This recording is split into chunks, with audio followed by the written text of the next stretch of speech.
A shocking Maui crime. Two visitors carjacked at gunpoint, robbed, and then hunted as they ran, hid and hiked for their lives to the top of Haleakala. It is an ordeal authorities did not reveal publicly until KHON2 started asking questions.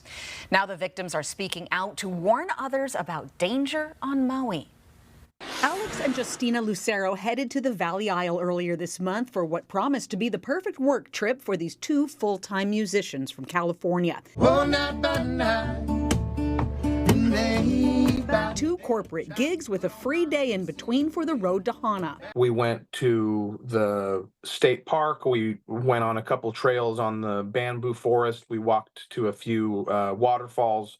Got some chicken. They were living it up, tourist style, in a silver Mustang convertible, warmly welcomed at every stop. Everybody was wonderful. All the locals and all the tourists that we ran into were great. We had a couple people that we had ran into that said that we should go to where the black sand beach is and walk into the waterfall towards the end of the road to Hana. As night approached, time to go, GPS sending them the Kaupo way. GPS told us at that point we were so far along the road to Hana that if we just continued around, that would be a faster route than to turn around and go back the way we came. They noticed a road closed sign along the way, pushed off to the side. So you were allowed to go through, and we were told earlier that day by some local, yeah, you can go all the way through now. The road used to be closed, but it's not anymore. They tell me they're adventure tourists used to back roads, so the twists, turns, and gravel did not bother them. And we were told that, you know, the locals there will use the same road, and if they come up behind you, just pull off to the side and let them pass, because they're going to be not looking at the scenery the way that you will. So when a truck pulled out of a driveway just after they passed, they were ready to be courteous visitors. I pulled off kind of on the side of the road.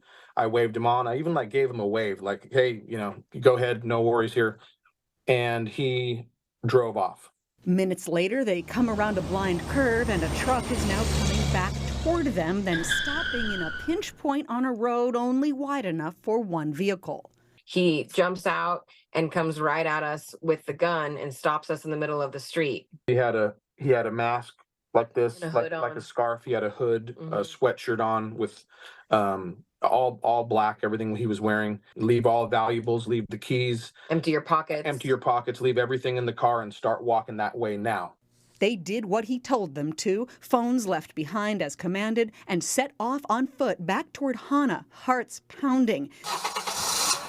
They hear a car start behind them. And he's now coming towards us. Now he's coming towards us. So we very, very quickly went from a fast walk to a sprint up this gulch. And now a choice. Stay on the road they're being chased on, head toward the water, or head uphill, that hill being Haleakala. They hop a guardrail and hide behind boulders in the nick of time. He's yelling for us to show ourselves. Yeah, I'll find you. I'll find you. And at some point he counts down from, I don't know if it was 10, and at the end of it, he shot the gun off. And so at that point, we knew it was loaded. We knew he meant business. They thought the end had come. I had mentally and emotionally came to the conclusion that we were going to die in some way, shape, or form, that we were going to be shot by this guy. If he saw us, if he found us, we were going to die. As dusk turned to dark, they'd dart when they could, up and hide again, up and hide again. They can see from afar a white multi-passenger van with a taxi sign approach and think, could this be an option for help?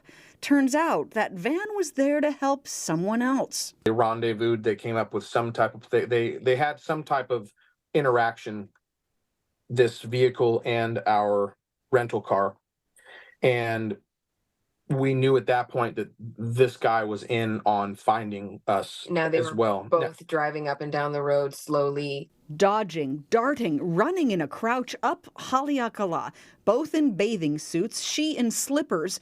No help for them, but now more help for the carjacker.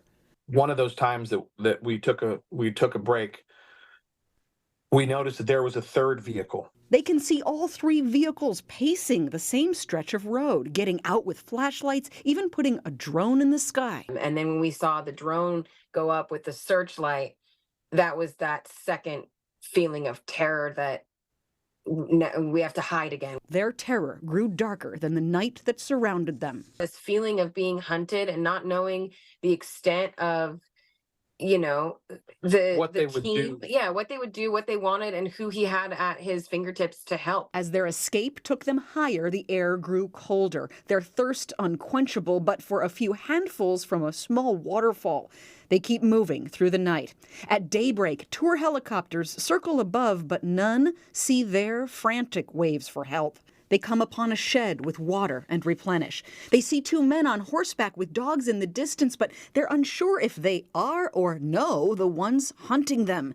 They press on, and over a ridgeline at the mountaintop, a big white structure. Can see that the only thing left between us and this big white structure is maybe a quarter mile, half mile Half mile of sand, like that kind of deep broken lava rock sand where you take a step and you lose your footing. By now, it's been more than a full day since they'd left on the road to Hana and came back on a road through hell. It's like the worst home stretch ever. You know, Yeah, we were and we're struggling.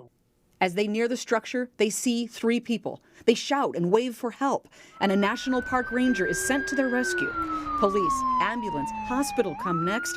Law enforcement trying to figure out who could be their tormentor. At this point, he had a suspect in mind who fits the profile, who fits the heinous act because he is such a menace. That's what he said. Police arrested Christopher Helmer the following week, picked up at first on warrants for a separate kidnapping and terrorist threatening indictment from last month. The Luceros say they were told he was caught in the Silver Mustang. Helmer is in custody. On Friday was indicted for robbery, firearms, car theft, and drug charges in connection with the Luceros carjacking. Maui prosecutor Andrew Martin tells KHON2, "I want to applaud the tremendous efforts of the Maui Police Department and our deputy prosecuting attorneys in identifying, apprehending, and indicting this defendant. His victims have endured harrowing experiences, and we look forward to bringing him to justice." Police said the successful capture and arrest of Christopher Helmer, who was implicated in multiple incidents across the island, is a testament to the dedication and unwavering commitment to upholding justice by our personnel. With Helmer in custody, we want to reassure our residents and visitors that they can take comfort in knowing that this individual is no longer a threat to public safety. I've had so many people that are Maui natives and people that have toured Maui that have said, this story needs to be out just so people know not to be on that highway, to be on watch for people that are pulled off on the side of the road. We almost didn't make it home, and that our lives are forever changed now. Yeah. After what has happened, and we're lucky to have gotten through it together, but this could have gone so many other ways. And I reached out to the Office of the Public Defender for comment on the suspect's behalf.